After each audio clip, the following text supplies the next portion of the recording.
Good evening. Today we are very glad to have Professor Ying Cheng from Notre Dame and give us a presentation about machine learning and how to use machine learning to predict performance of STEM education. This is a very interesting topic. Let's welcome Professor Cheng's presentation. Thank you very much. It's definitely a great honor to be invited to Purdue, and especially at the invitation of my PhD advisor.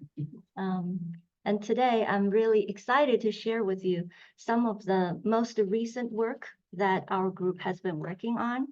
And the title is How Early, Accurate, and Fair Can We Predict Student Learning in Foundational STEM Courses? Before I start diving into the research side, I'm going to give you a little bit background about myself. I have been in the Midwest for about 20 years, so 3 years at Illinois, and since 2008, I have been at University of Notre Dame. I'm kind of wearing two hats at this moment. I'm directing the Learning Analytics and Measurement in Behavioral Sciences Lab in the Department of Psychology. And at the same time, I'm serving as the Associate Director of the Lucy Family Institute for Data and Society. And these two hats that I'm wearing kind of reflect the two broad areas of research interests that I have. One is traditional measurement, for example, item response theory and its applications to assessments, including psychological and educational assessments. And the second area being learning analytics, especially applying data mining techniques to learning data. For example, process data that have been collected from human-computer interactions. And I believe earlier this week, Susu gave a presentation on process data. So today, I'm going to talk a little bit more on the learning analytics side. So if you're interested in research on the traditional measurement side, I'm more than happy to talk to you in private about that. And I'd like to set the stage for today's talk with the quote unquote big decline. Many of you may already be aware that in 2022, which is the most recent NAEP assessment, and NAEP is National Assessment of Educational Progress, or also known as the National Report Card. So they perform such national scale assessments on US students and try to find out how well they're learning. And in 2022, they recorded the largest score declines in NAEP math in both grades 4 and 8. Actually, grades 4 and 8 were the only grades that they were assessing in 2022. So in other words, at all grade levels, they have recorded the largest score decline. If students are struggling in such basic math concepts, you can imagine they're going to have trouble in higher level math courses. For example, high school advanced math courses and college level math courses. So how can we try to help using learning analytics? There are many ways that learning analytics can support interventions and so on. And today I'm going to focus on one of the functionalities, which is prediction, to forecast students' academic performance for the near and the distant future. And we want to perform the prediction or forecast in a particular context, that is to identify students who might be struggling or at risk of failing a course. And our goal is to actually be able to detect such students as early as possible in the duration of a course.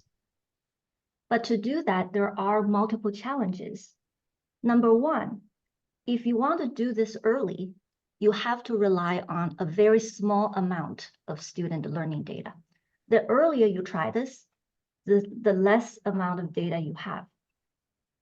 And it's also a challenge to achieve fair prediction across different subgroups of students.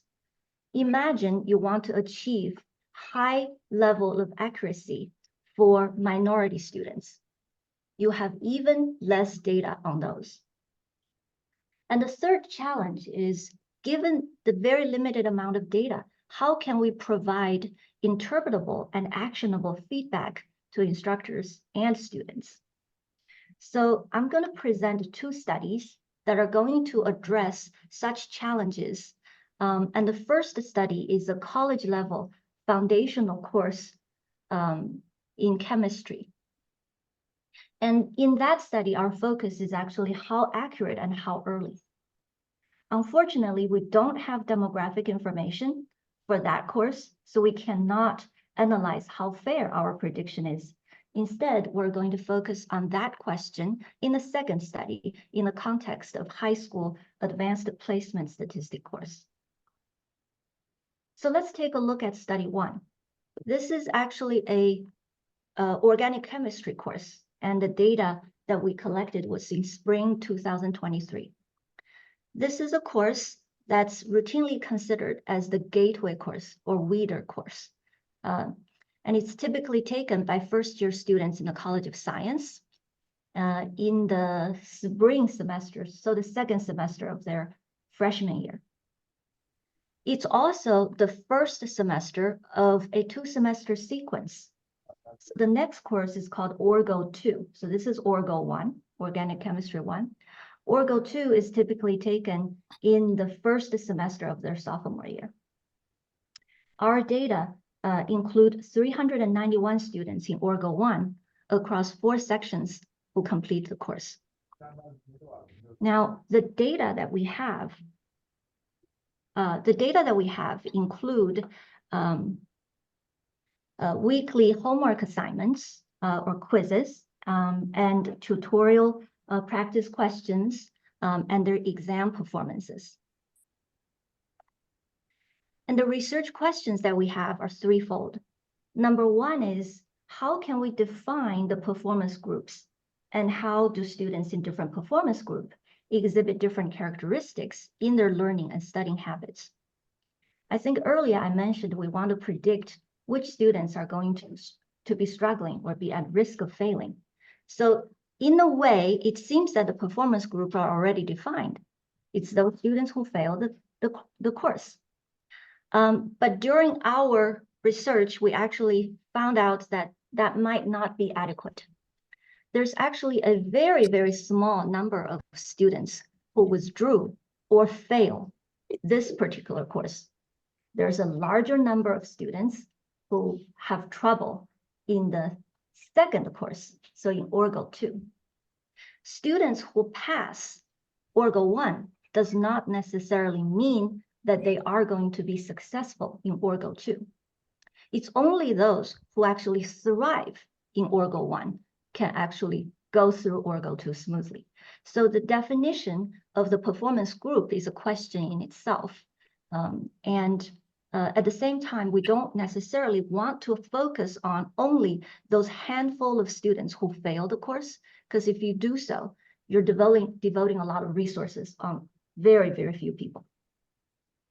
And the second question, of course, is it possible for us to even create models that accurately predict students' final grades in early course stages? And even if we can do the prediction, what can we do to best support instructors and students by giving them feedbacks? And later on, you're going to see that we did some surveys. We gave survey questions, and that addressed more of the social emotional aspects of their learning. So that's what the metacognition analytics is referring to here. So the data set, like I said, includes Canvas gradebook data for 391 students. I don't know if Purdue use Canvas as the learning management system. What do you use? We have something called Brightspace. Canvas is superior. Okay, all right. Well, it's my first time to hear about Brightspace, so I learned something new today. But Canvas is one of the very widely used learning management systems. So all these data are actually just downloaded from Canvas. And it includes 10 weekly quizzes, 13 tutorial problem sets, and 4 sectional exams, and a final exam that's about 2 hours. The final grade is some summary of all performances on these learning opportunities or assessment opportunities, but the single lowest quiz and tutorial grades were dropped. The tutorial problem sets were actually graded based on completion, so most students scored 100% on them, and therefore they were not included in our analysis because there's no variability, hence there's no predictive power. Like I said, we also included what we call assessment wrappers. So right after they take the exams, we give them metacognitive reflection surveys on their study times, their strategies, how prepared they are, their stress level, and so on and so forth. So let's take a look first at how do we define the performance groups. And in consultation with the instructors, we were told it's best to actually classify the performance groups in these 3 groups: thriving, succeeding, and developing. Thriving is the group that absolutely masters the attributes, cognitive attributes or skills or concepts. Succeeding group in green is a smaller group, but it denotes people who actually masters enough to actually pass. The pink group is the developing group. In other words, they're still developing their skills. And the color scheme, I didn't choose this color scheme. If I were to make the decision, I'll probably use red, yellow, and red as if it's in a traffic light. But this color scheme was particularly chosen to make sure that even if an instructor is colorblind, they're still going to be able. So all the color schemes in the visualizations that we're going to show here are following the same principle. So again, the course structure looks like this. Each week, they receive a tutorial practice set, and it's graded based on completion. But they also receive a quiz. And then in some of the weeks, such as week 4 or 7, they also receive a sectional exam. And that's all the data that we have from Canvas. The first thing that we did, of course, was to visualize all the quiz data, all the exam data, and all the tutorial sets data. This is actually the quiz data. So what we're presenting here are box plots for each of the performance groups. The performance group was defined based on the final grade, by the way. And you can tell that in almost all cases, the median quiz score for all groups are 100%. What that tells us is that almost everyone is getting 100% on the quiz data. And then we've learned that everyone has 2 attempts on the quizzes. When they submit their performance on the first attempt, they're given feedback on which questions that they got wrong. And then they're given a second attempt. So this is why the final quiz score for most people is also 100%, even for the folks in the developing group. Thankfully, from Canvas, we had access to the first attempt data. When we look at the first attempt, things look very, very different. There's way more variability in the quiz score. And this is one of the reasons why we decide to actually use the first attempt quiz score for prediction instead of the final quiz score. This also tells us that where the largest score performances are. For example, you can see on quiz 3 and quiz 7, there's larger differences between the thriving group and the developing group.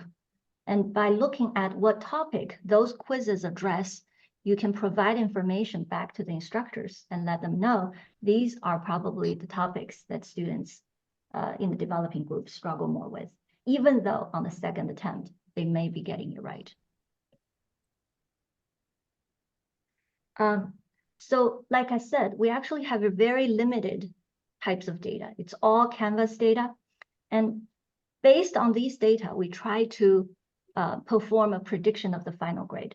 So we try, for example, in week 2, if in week 2, we only have quiz 1 and quiz 2 data.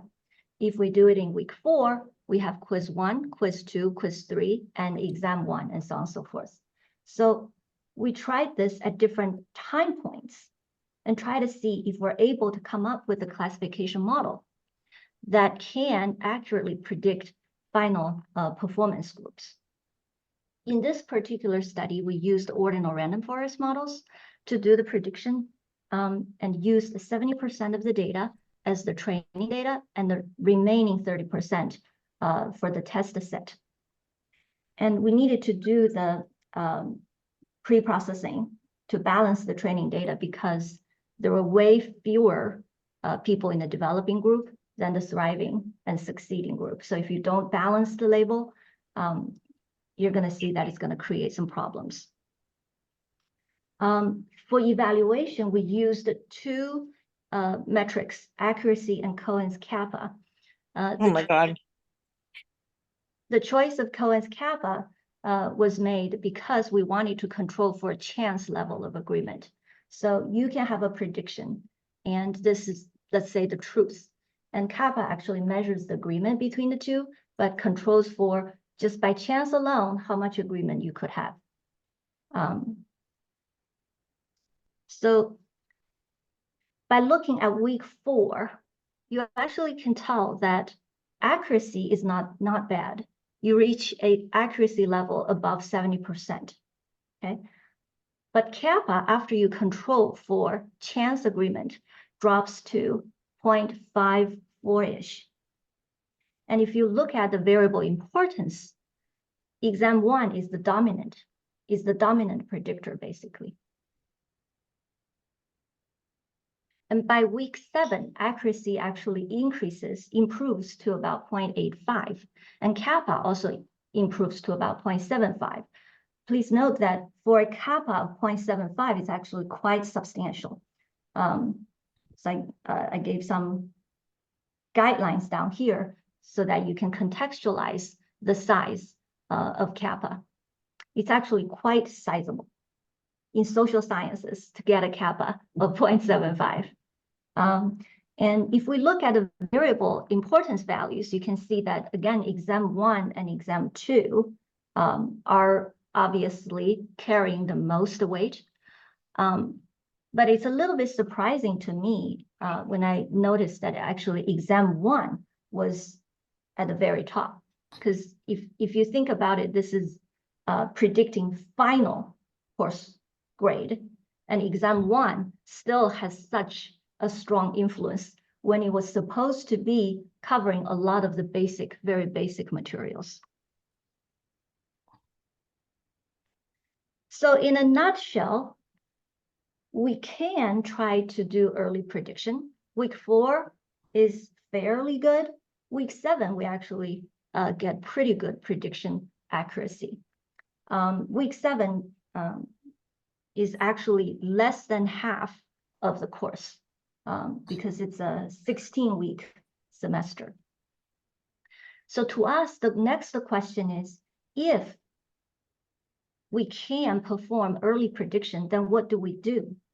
At week 7, we can, with over 80% accuracy, tell people you're going to be in the thriving group or versus other groups and so on. But what do we do with that information? So the next question is, how can we provide support? one of the things we decided to do is more exam analytics, because if you believe exam 1 is so important and it's in week 4, what can we tell the instructors and students based on exam 1? And this is really item easiness, because it's percentage correct. The higher the value, it indicates how easy the item is. If you look at particular questions, you can tell that there are some questions everyone performed pretty well. There's not a big difference in terms of percentage correct over the different performance groups. But there are some other items that you can tell that there's a big difference, that the developing group is obviously lagging behind. So this is another way to give feedback to the instructors and say what topic or what concept or skill that question is addressing, and that may be the most discriminating question, and what can you do to help students do better on those questions. We also looked at the difficulty across different topics on the test instead of different items. And this is really difficulty, so not easiness, because it's 1 minus the percentage correct score of different topics. On this one, the interesting thing is that we found that the thriving group find predicting equilibrium to be the most challenging topic, but it's not the case for the other performance groups. Other than that, the rank ordering was pretty consistent across all groups. So they all find certain things to be more difficult than others. And then let's take a look at the assessment wrappers. Like I said, we asked the students how prepared, how confident you are, what studying strategies that you used. And maybe that can help us provide feedback to teachers and students. Again, this is assessment wrapper 1, so it's given right after exam 1. That's in week 4. But I also want to say that we needed to interpret these results with a grain of salt, because the response rate across the different performance groups are different. The thriving group are the most responsive, followed by the succeeding group, and then the developing group. So the group that actually needs the most help, we have the least data for them, unfortunately. This is very interesting to us, because at first we thought, okay, maybe we just need to ask the students how prepared you are, and they can tell us. If they are very accurate in sharing with us how prepared they are, and that has a lot to do, or high correlation with their performance, then self-efficacy is a measure that we could use to predict their final performance. But it's very alarming when we found that the developing group, a lot of them said that they are very prepared. So self-efficacy is not very trustworthy in this case. Then we looked at study time. Are they struggling because they don't study hard enough? When we look at the responses from the students, it doesn't seem to be the case. There are many students in the developing group that spend 10+ hours. The distribution is not very, very different between the thriving group and the succeeding group either. So studying time was also not what we can rely on to make the distinction. Then how about study strategies? So we asked students, what do you do in preparation for the exam? Some of them say, okay, I go to TA office hours, or I self-quiz, or I review course materials on my own, and so on and so forth. But again, the top 3 strategies are actually exactly the same for all of the 3 performance groups. The one distinction that we found seems to be indicating some problems is that the developing group rarely uses instructor office hours or TA office hours, while the other 2 groups seem to be much more inclined to use office hours instead of individual tutoring. Now, this is an interesting question, why students in the developing group are hesitant to use office hours. There is some literature suggesting that first-generation college students are also less likely to use office hours. Some of them may be just not very used to having such a support mechanism. And another possible explanation is that they may not want to ask questions in a group setting because they think their questions are too basic or too easy. So they are more inclined to find one-on-one help with individual tutors. But it is obviously they are the ones that they need most help, but then they're not the ones going to the office hours. So there's a problem there. So we're trying to work with the professors, instructors to find out what are the ways to better engage the students, especially students in minority groups or first gen, to actually come to the office hours. So this is actually a dashboard that we created for the instructors, so they can actually review the group performance, the item level analysis, the assessment wrappers, and the predictive models, and they can give us feedback. So it's a two-way process when we design this, and they can tell us what is the best coloring scheme or what's the most useful evaluation metrics for accuracy. So in summary, we were able to get the predictive model to be fairly accurate by week 4. That's about a quarter into the semester. And by week 7, the prediction is actually quite accurate, which is less than half of the semester. So in a way, yes, to answer the first research question that we had, early prediction seems possible.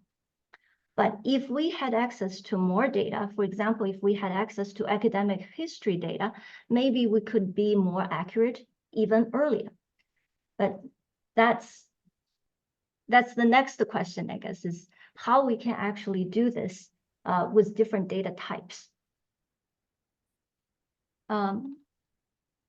Demographic data is another potential source of information that one can leverage. But like I said, we don't have access to the demographic data in this study, but we're going to look at it in the next study. I'm going to stop for a moment before we move into the next study in case you have any questions. Yes. I have a question, and I think the final grade is calculated based on the exams, midterm exams, and endpoints. Mm-hmm. So they are highly correlated. They're not actually too highly correlated.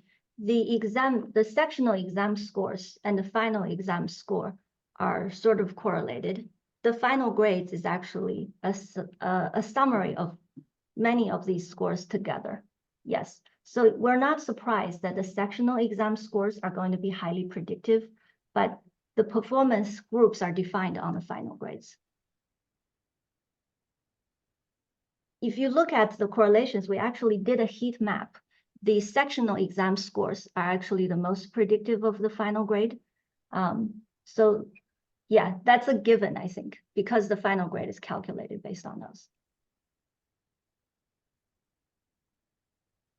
And that question is actually better answered, I think, in the second study as well, is what learning outcome you use. So in the second study, like I said, we're going to focus on the fairness issue more. And this time we're actually using a learning outcome that's actually independent of all the features that we have, which is AP exam score. So I'm going to emphasize one point here. That is, if you want to identify at-risk students, we want to focus on one particular fairness metric, which is equal opportunity. In other words, for all those who need support, they should get support. Okay, so I'm going to explain this a little bit more because not everyone agrees on the same fairness metric. Equal opportunity is only one of those. So in terms of performance evaluation metrics, let's review. First of all, I think these are some very familiar concepts to everybody. One is in the sort of the healthcare context, what is the truth and what is your prediction? So by combining the truth and the prediction, you can have true positive and true negative, and false positive and false negative. Okay. Now, accuracy in the case of a binary decision denoted by y hat and a binary true outcome denoted by y, accuracy is really just trying to look at how often these agree with each other. But then we also have metrics such as sensitivity and specificity that accounts for what is the truth. So if somebody really carries a disease, is the diagnostic test really flagging him or her to be positive? And specificity is when this person doesn't carry the disease, how likely is the test not going to flag this person, right? So sensitivity and specificity are obviously something that we look for. And then there are performance evaluation metrics defined on sensitivity and specificity, such as the AUC. Another space that people often talk about is the precision and recall space. Recall is no different than sensitivity, but precision is sort of the flip of sensitivity, meaning out of all those people who were flagged, how likely it is for that person to be really carrying the disease. That's a separate issue. So in reality, we often want to strike a balance between sensitivity and specificity, or between precision and recall.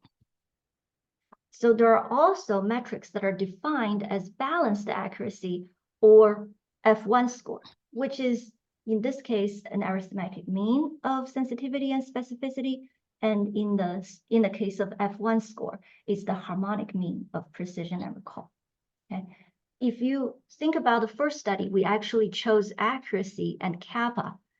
Kappa, of course, is, like I said, considering the chance agreement level.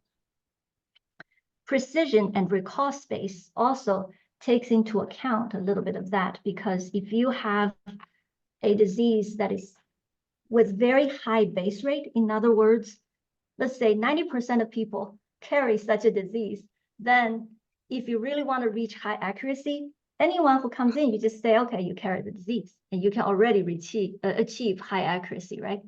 But you can't do that if you want to reach very high precision, because you're flagging so many people. So that's why it is very important to have these different evaluation metrics in your analysis. But fairness is completely different. If you wanted to investigate if your prediction is fair, so it's not overall accuracy you're trying to achieve. You're trying to see if you are equally accurate for different groups of people. Sometimes you can reach high overall accuracy just by producing a very good model for the majority group. But that model may be performing very poorly on the minority group. But since there are so few of them, your overall accuracy will still look to be high, but it's an unfair model for the minority group. Therefore, fairness evaluation is different from accuracy evaluation that we showed on the last slide. This time, we need to introduce a third variable into the scene called a binary protected attribute. So you can imagine it could be gender, it could be ethnicity, minority, majority. It could also be education level. But let's say it's a binary indicator variable, and with 0, 1, that tells you two groups. There are also different fairness evaluation metrics in such a case. For example, one of them is called demographic parity, which simply looks at what is the percentage of people in each group being flagged. So in our case, for early prediction or early detection, from different groups, majority, minority, are there equal percentage of students being flagged as at risk? That's defined as demographic parity. And I think many of you are probably aware that may not be a very realistic or practical fairness evaluation metric, because it's not conditioning on the truth, okay? It's just trying to say, I want the same percentage of people to be flagged. You can do that actually very easily. You can just do random selection. You randomly select a certain percentage of people in both groups to be flagged, and then you reach the demographic parity. Is that fair? So this one, yeah, this has been criticized a lot, the demographic parity. And equalize the odds is a different definition, which says conditioning on the truth. Conditioning on the truth, the equal percentage of people will get flagged.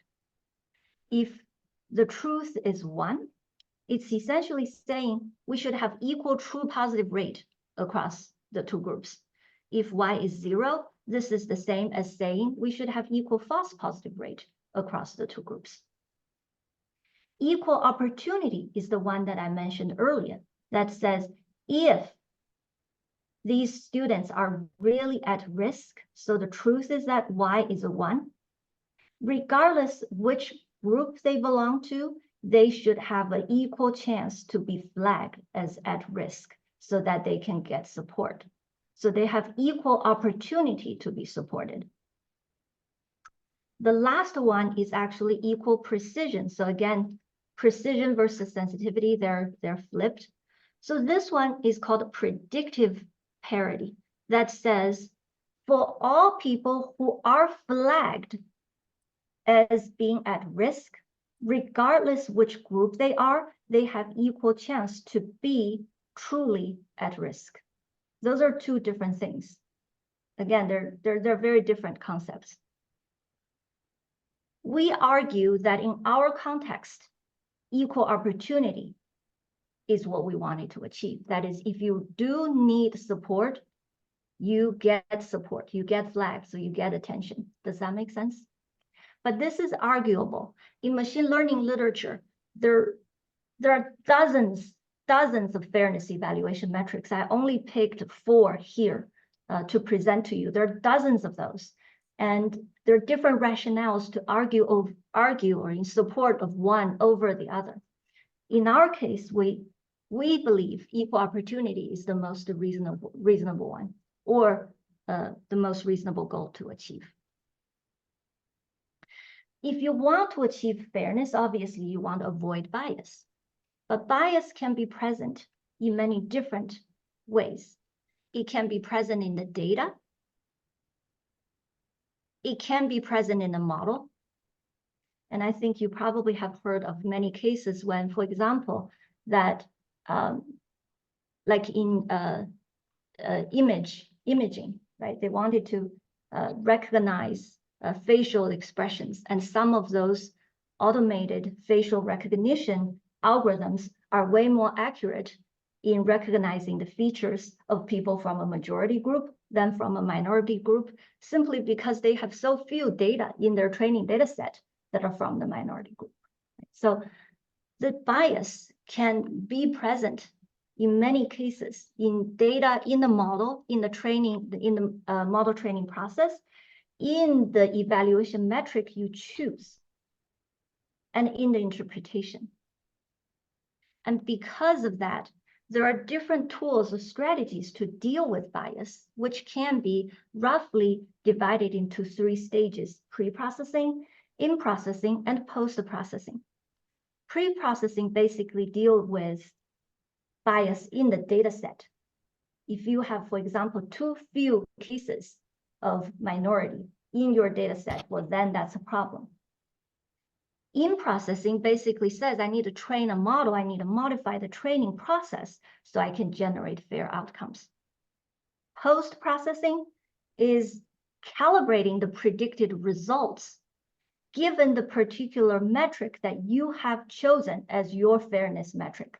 So if you want to achieve predictive parity, well, then there's some post-processing work that can be done.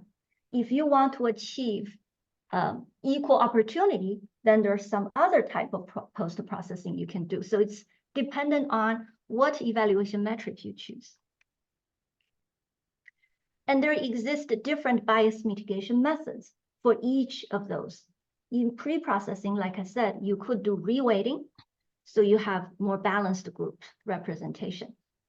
And some even argue fairness through unawareness, basically says we should simply remove that protected attribute. So if it's gender, you want to achieve fairness between males and females, they say, okay, just remove the gender variable. Well, then you can't claim my model is unfair to males or females because I wasn't even aware. I don't have the data. I don't have the gender information. So that's called fairness through unawareness, but there has been a lot of criticism about that approach. In processing is essentially how we can achieve fairer results by changing the model training process.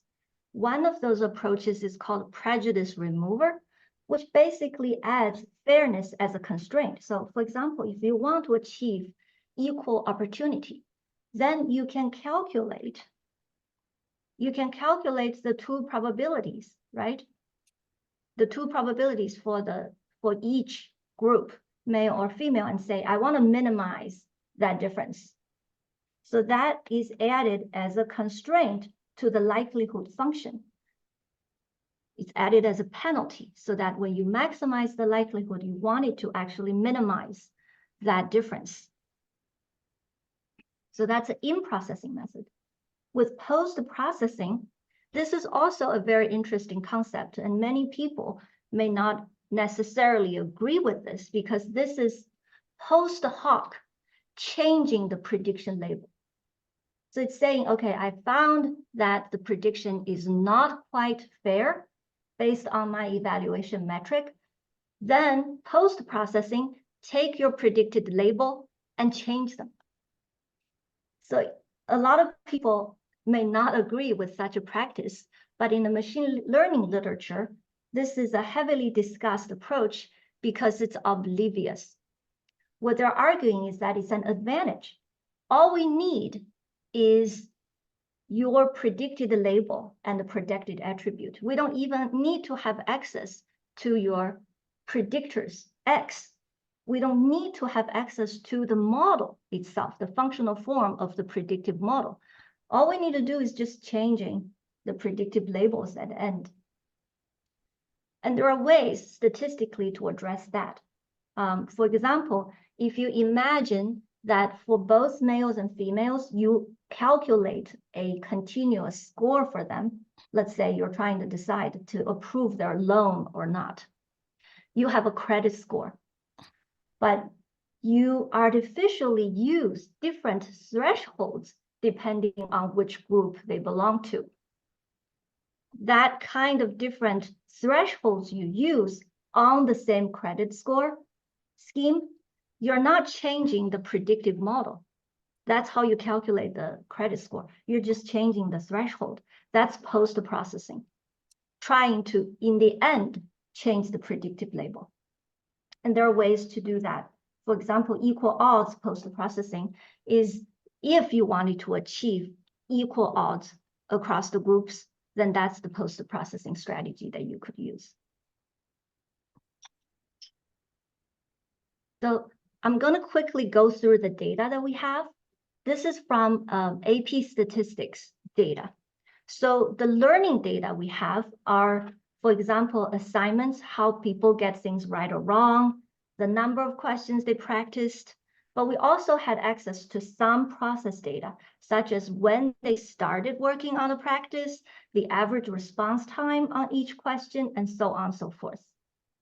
And this time, in answer to that gentleman's question, the outcome variable is actually AP exam score. So this is not something that we administer to them. It's an external variable that none of those learning activities actually contribute to this outcome, okay?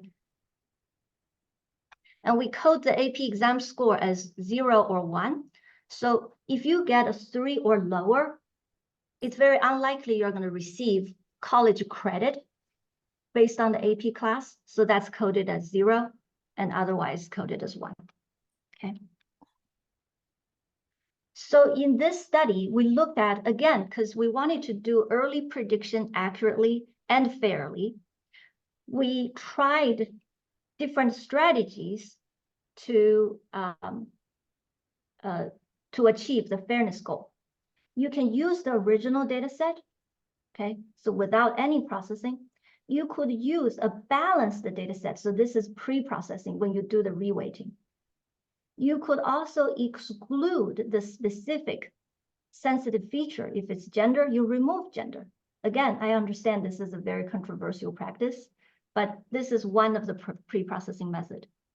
We also tried the equal odds post-processing, and we contrast these different methods, trying to see if they are able to give us accurate prediction results while achieving equal opportunity, okay, which was the fairness goal that we were trying to achieve. And we used the data very early on, so we only had access to 1 assignment versus 2 assignments. So AP is a whole year, is a whole school year AP class. So if you get assignment 1, that's mid to late October. So that's about 2 months into a whole school year. So it's still pretty early. Assignment 2 is less than sort of halfway into the whole school year. So again, we're also trying to see how early we can make the prediction accurate and fair. So this time we chose the sensitive attribute to be race ethnicity. So this is again dichotomized. You're either in the majority group or you're in the minority group. This is the result based on imbalanced data. In other words, we didn't do anything to the data. No pre-processing, no post-processing. If we do this, you can see the accuracy is actually pretty low. Okay, these are basically accuracy measures. We chose 4 different accuracy measures: accuracy, recall, precision, and this balanced ACC is, remember, the arithmetic mean of sensitivity and specificity. So we used the different performance evaluation metrics for accuracy here, but regardless of what we choose, it's actually fairly low. On the fairness side, we try to compare, again, you can calculate how accurate you can, for example, you can calculate the true positive rate for one group and true positive rate for another group, and you can take the difference. You want the difference to be small. The smaller it is, the fairer, right? So in general, we want these to be below 0.2. And we have different fairness metrics here too. The demographic parity that we didn't find too appealing. Then this is the average odds. This is the equal opportunity difference. So this is the one that we think is the most important, the green bar. The green bar is the one that we want it to be lower than 0.2 because that's our target. But what we can see here is that if we do no processing whatsoever, there's no bias mitigation, then the accuracy is pretty low across stages, regardless when you use early data or you have more data as you move later into the school year. And the fairness level, yeah, it does improve over time. But if your accuracy is low, it's still not very useful. So the second thing we tried is we balance the data. So like I said, you reweight the data so that you're not just favoring the majority data. This time, on the accuracy side, you're seeing a lot of improvement. But the fairness side, it doesn't look very pretty. Okay, so you're now starting to notice that there is a balance that we're trying to strike here between accuracy and fairness. So then we tried post-processing. So this is when we use the equalized odds post-processing method. We use different thresholds. When we do that, you see that we sacrifice the accuracy a little bit. If you contrast this versus this, you see more variability in the performances. So we sacrificed a little bit on the accuracy side. But if you contrast the fairness performance, it's way better after you perform the post-processing. Does that make sense? Is this on top of the previous? Yes, so you did both pre-processing by balancing the data and post-processing. Yes, yes. Yeah, one on the left is the same as the figure from before. This one? Yeah. Yeah, you should have said it's with pre-processing, but without post-processing. Yeah. So both cases is with pre-processing. And you can see there's vast improvement on the fairness side. And we can do this, we can achieve this pretty early. This is stage 1, meaning that we only had access to one assignment data that is about 2 months into the school year. That you can achieve pretty good accuracy and fairness at the same time. So the last thing that we did was this very controversial thing is to remove this sensitive attribute. That basically means, okay, we removed race ethnicity information from the data set and we rerun the analysis. You can tell that by removing this attribute, the results do not see any major change. There's no major change in accuracy. There's no major change in the fairness level either. So it seems that we could remove this protected attribute without compromising anything in our goal, accuracy or fairness. Okay, but I want to, yeah. Is this on top of the previous two? Yes, yes. So we used the attribute already, right? To balance the data, yes. To balance the data, so pre-processing. But the model wouldn't involve this sensitive attribute. Yeah. And then post-process it back with it again? The post-processing is assuming that you know their So their it's not grouping. like completely. Yes, Yeah, it's removed from the model. from the model fitting. From the model, yes. Yeah. Any other question? So in summary, it's a balancing act, right? You're balancing between multiple goals, how early you want to do the prediction, how accurate you want to achieve, and how fair you want to do this across different groups. But with learning activity data, so it's more than just assignment scores, we're able to actually predict student AP exam performance at the end of the school year by mid to late October, which is quite remarkable, actually. You have very, very limited interaction with the students. It's only 2 months into a whole school year. You can actually achieve high accuracy and high fairness levels. But of course, that's only when you apply the bias mitigation methods. So you had both pre and post processing. We didn't implement in processing, but that's something that we want to do because personally, I still prefer in processing than the post processing. And yeah, that's the end. And I want to give an acknowledgement to my lab mates, my lab members and collaborators, and the funding agencies. Thank you very much.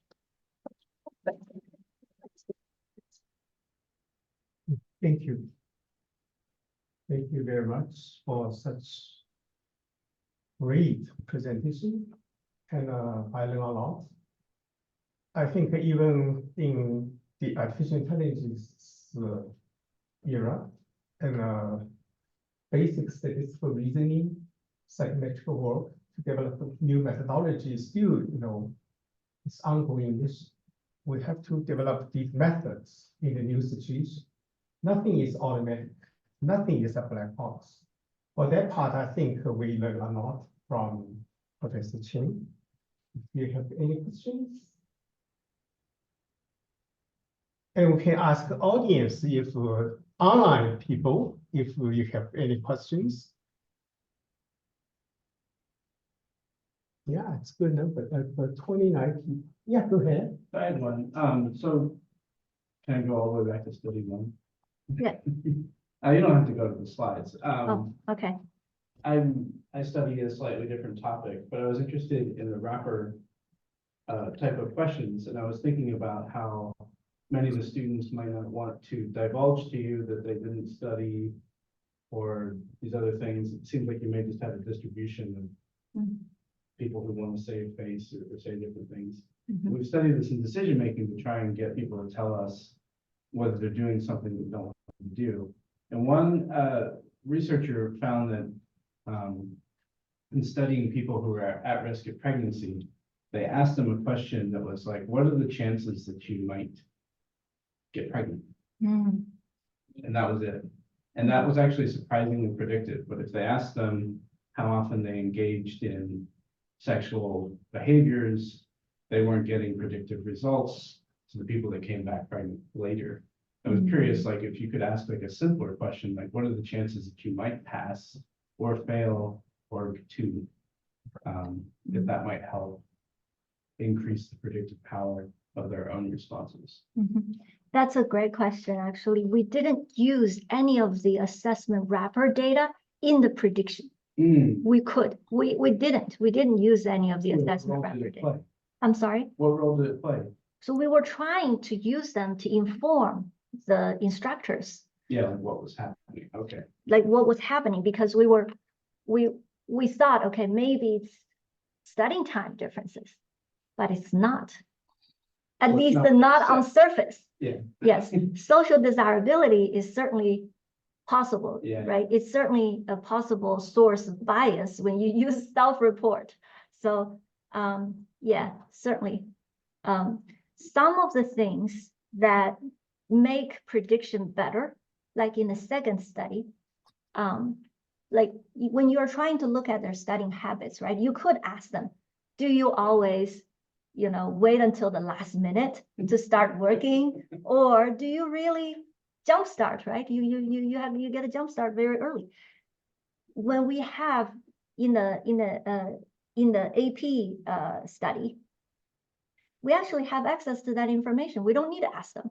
We have access to the data that says exactly the instructor put due date as Wednesday night at 9 p.m. You started at 7 p.m. So we had a lot of extra information there. We had 74 features in that AP study. And that is why you can tell that the results were also better. So, and in the AP study, we also tried including assessment wrapper data. So we had sort of more of the social emotional side of indicators. They help a little bit, not a lot, but For in the prediction. first study, we didn't do that at all. Yeah, we didn't include that in the prediction at all. We could, but yeah, it was all Canvas gradebook data. No, that makes sense. Yeah. Good. Check the chat. Somebody just put some comments. Maybe like think note.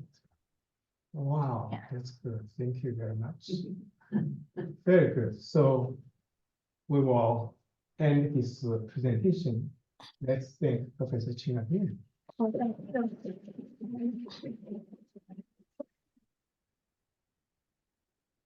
As usual, we'll make YouTube video available.